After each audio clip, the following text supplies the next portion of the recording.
We've got BC champs today on the Express with... Champion Cheerleading!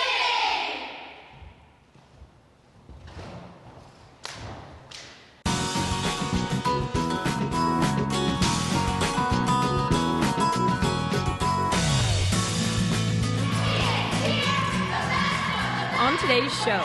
Girls come in, they think, oh, I'm just going to dance around kind of thing, and then they realize they have to do hard work. And how cheerleading combines self-esteem and self-expression. 1, 2, 3, pull! 1, 2, 3, pull! 1, 2, 3, pull! Why hoisting the jib will make you break a sweat. For most riders, it's a lifestyle choice. They ride every day, no matter what. A sport where both human and horse need strength and stamina. Lap is now in a scoring position. And later, the who's who of the Rain Valley Vixens. See that and more local expression on our Spring Sports Special. 3, 4, 5, 6, 7, 8. 1, 2, 3, 4. Welcome to the Express. I'm Johanna Ward. Vancouver was recently named one of the top sports cities in North America. And on today's show, we're going to show you why that is. From the unconventional to the conventional sports, from the healthy attitudes to the recreation hotspots, like sailing off the shores of Granville Island. Just watch your step, don't trip anything when we get on. Clear skies and sunshine. The perfect day to get introduced to the sport of sailing. That's right, I said sport. A lot of gals get on a boat and they go, oh, I'm not strong enough. But in actual fact, you are strong enough if you use your whole body as a lever. To learn more about the art of sailing, I've enlisted the help of sailing instructor Marla Hedman, who put me right to work. It is definitely a sporting lifestyle to it, and particularly if you were involved with regattas and recreational racing and stuff. So I'm going to have you step in. And before I knew it, Marla had me at the wheel, after giving me some important words of advice. Yeah, and don't make any sudden turns so that the fellow that's coming up behind us doesn't, run into us. Okay. All right. You have control. It's not just about steering the boat. There's a lot more involved in sailing. 1, 2, 3, pull. 1, 2, 3, pull. 1, 2, 3, pull. Okay, it's gonna get tight now. 1, 2, 3, pull. 1, 2, 3, pull. 1, 2, 3, pull. Is this normal for me to be so terrible at it? Oh my gosh. This is where you get to put your body as a lever. I think, is that all I can do, or am I just getting weaker? Yeah, you're just weaker. Okay. There's actually, Well, it's obvious there's some work involved, but anyone can do it. And the payoff is spending a day out on the water. people of all ages can go boating. Like down at some of the yacht clubs here, we've got people who are 6 years old out there with their parents, to people that come on our cruise and learns who are 60, 65 years of age. Websites like discoverboating.ca can help you get started with general information and a list of sailing schools. When I first started sailing, I was probably, I think I was 8 years old. And now I'm just a little bit over 50, still doing it. Jeff Motley has been sailing all of his life. He says it doesn't take long before you can get out on the water. I can learn how to do the basics of sailing, say within an hour and a half, 2 hours, but then it takes you a lifetime to perfect it. Motley says there are organizations like Jib Set Sailing that can get you out on the water for just over $100 a month. And while that's enough to convince me to set sail. I'm Bianca Solterbeck in Vancouver for The Express. There are 37 different sailing schools in BC, so lots of options if you're interested in taking up the sport. Plus lots of private companies that will take you out for a day on the water and give you a taste of the lifestyle. Now, there's lots of hype about the lifestyle and personality of being a cheerleader, isn't there? But here at Peace Arch Champion Cheerleading, they know it's about a lot more than being pretty with a peppy smile. It's about power. Here, here, and here. Okay, guys, start running.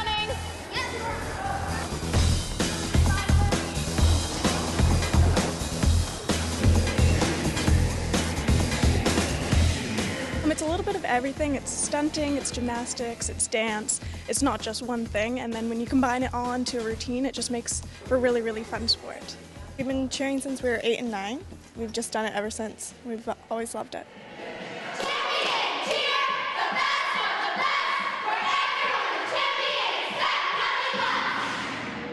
They're good girls.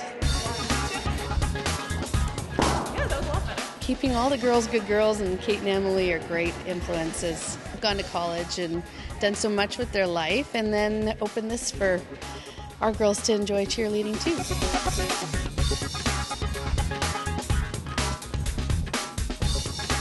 We've had the idea for a couple years now. We really were looking really hard to find a space.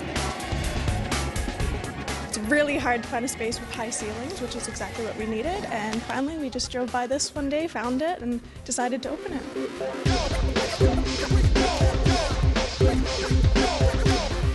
Oh, I think it's wonderful. They had a passion for cheerleading and decided to go for it.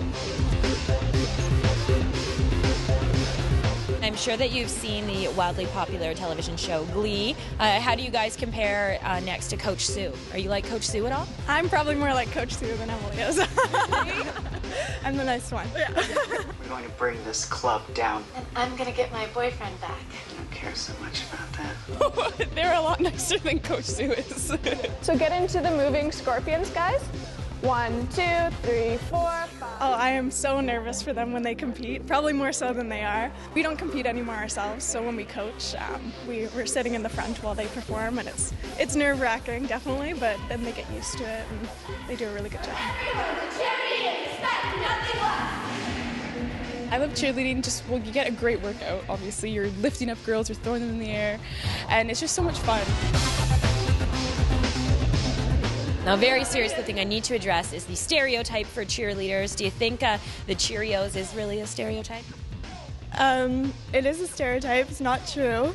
We have all types of girls that cheer here. 8, go 1, 2, 3, 4, 5, 6, 7, 8. It's very, very physical. It's a lot of hard work. Big commitment. Yeah, it's a really big commitment, but it's fun. Part of our life. Later, we'll talk to the champions of champion cheerleading, the juniors, who recently won first place at the Sea to Sky cheerleading competition. But right now, we have hair and hooves flying with the rodeo sport of barrel racing. Straight lines and circles. These are the basics of barrel racing. Well, it's a high-speed sport where you run around 3 barrels like a cloverleaf pattern. So we'll work on that confidence. It's one step. Bridget McKenzie teaches barrel racing at Heritage Park in Chilliwack. She knows the importance of teamwork in this sport.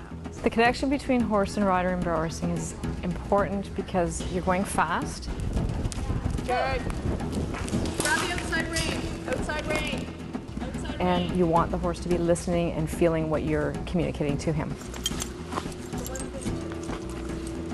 Well, he's your teammate and your heart and soul, so it's pretty important that you get a good one that you click with. Good boy. Danielle and Elvis are a new team, still working out some of the kinks in their relationship. Okay, stop right now. Stop. Well, I just got him. He's definitely a bold personality. We've had our challenges. We're stubborn in our own ways. My strengths are he has a long stride.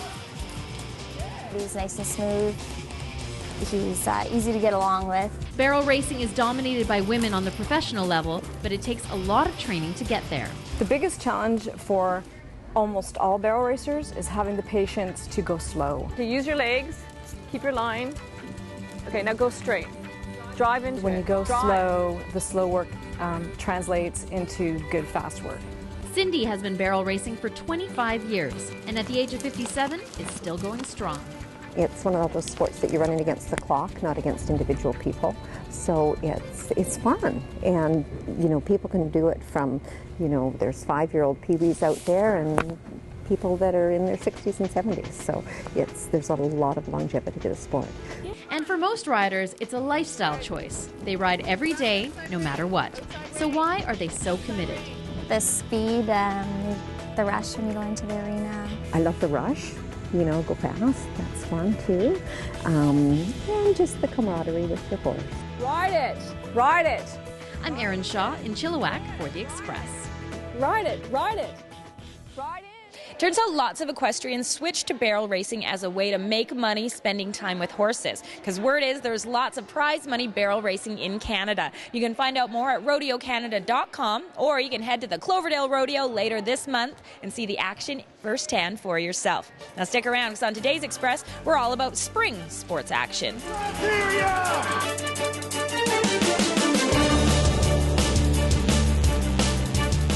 After the break, roller derby in the Fraser Valley. A lot of different emotions. There's a lot of, fear, excitement, adrenaline. It's nice because it's time that we get to spend, not just as mother and daughter, but as a family as well. Mother and daughter archery in Poco. Teaches them patience at the same time. You're watching local TV on The Express.